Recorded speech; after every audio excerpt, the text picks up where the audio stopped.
Hey guys, today I'm going to give you a quick rundown and a little bit of a review on the Glock frames by Polymer80. You've got a couple of options. Right now you can get the 19 size, the 17 size, you can also get them in 26.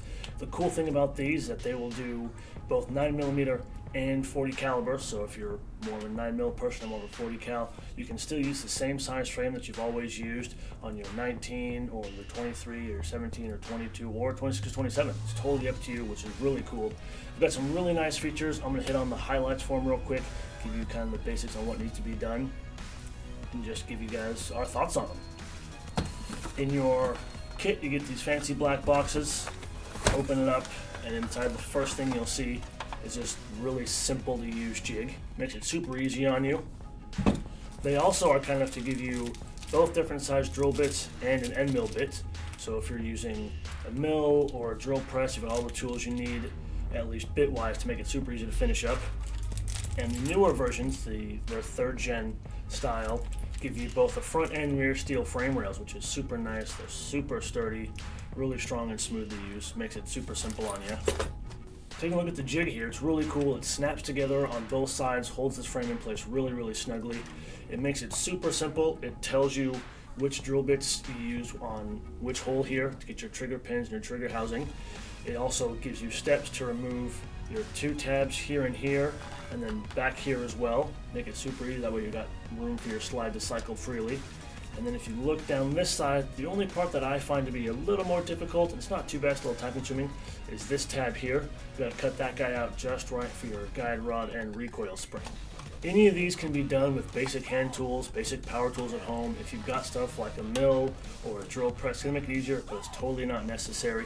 The things that I used to do mine, obviously you'll want at least a drill, because you're drilling 6 holes total. One of the things you'll want to do is make sure you get those holes nice and clean so the pins go through really nice and easy. You don't want any extra pieces hanging out. I also used a Dremel. Maybe not the best or easiest way to go about it, but it definitely works. Getting these tabs off takes a little bit more time. You gotta be a little more careful with the Dremel. So you want to take them off kind of as close as you can to the bottom, get them nice and smooth.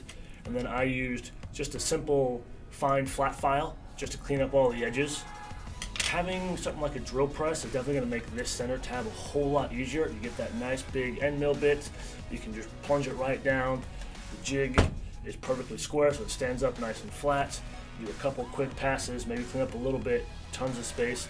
I actually used the Dremel with the cutoff wheel, which, like I said, not the easiest way to go, but it worked just fine. Kind of took a notch out of the center and then slowly but surely worked my way down, and then used a file to clean it up so it wasn't quite as ugly.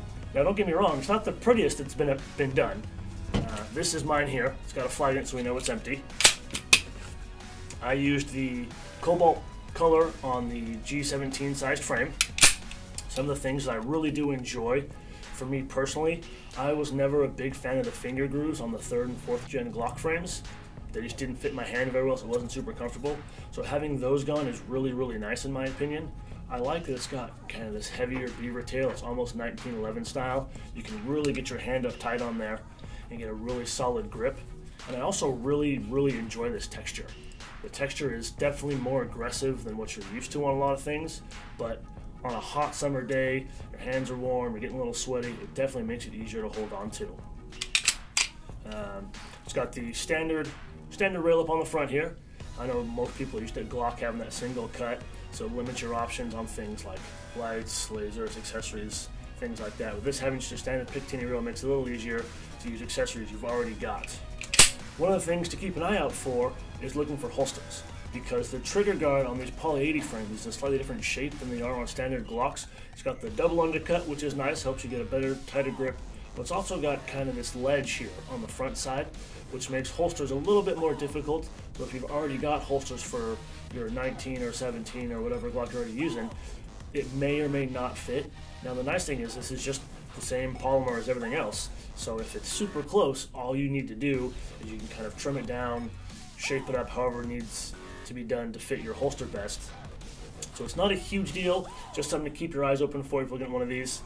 Realistically, this is an awesome way to start work on a custom Glock build and save a bunch of money. Instead of having to spend $500 or $600 on an entire gun and do a whole bunch of upgrades and have a bunch of extra parts laying around, you can spend what normally 120 bucks on sale through the end of October for 105 on one of these Glock frames. Do a little bit of work to get it just how you want it, and then you can start buying your parts and customizing it. And before you know it, you've saved yourself $400 or $500 and have a really cool custom Glock.